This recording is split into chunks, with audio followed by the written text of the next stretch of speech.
एक बार की बात है कि गुरु अपने सभी शिष्यों के साथ नदी में नहाने के लिए गए थे। गुरुजी नदी किनारे जाकर के बैठ जाते हैं। तभी सभी शिष्य सोचते हैं कि हमें भी अपने गुरु के अनुसार नदी के किनारे बैठ जाना चाहिए कुछ देर के लिए। लेकिन गुरुजी तो निरंतर नदी को ही देख रहे हैं। गुरुजी नदी में उतर ही नहीं रहे हैं। सभी शिष्य थोड़े व्याकुल हो जाते हैं। लेकिन सुबह से शाम हो गई, गुरुजी नदी में उतर ही नहीं रहे। अब शिष्य सोचते हैं कि गुरुजी क्या कर रहे हैं, ये गुरुजी नदी में तो उतर ही नहीं रहे। लेकिन गुरुजी के सामने कौन बोले?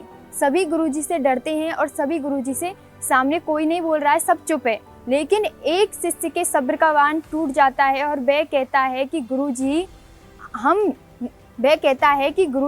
हम नदी में कब उतरेंगे? आप किसका इंतजार कर रहे हैं? तब गुरुजी शिष्य की तरफ देखते हैं और मुस्कुराते हैं और कहते हैं कि मैं इंतजार कर रहा हूँ कि नदी के जल का बहाव रुक जाए, तब मैं इस नदी में उतरूंगा।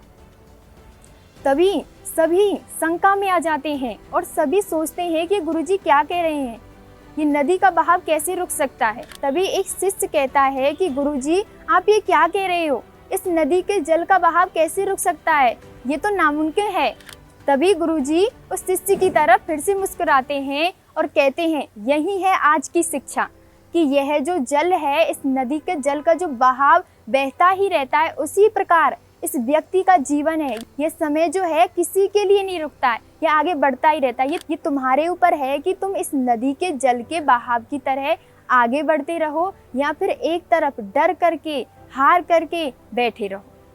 ये जो नदी है, इसकी ये जो लहरें हैं, ये सुख और दुख है।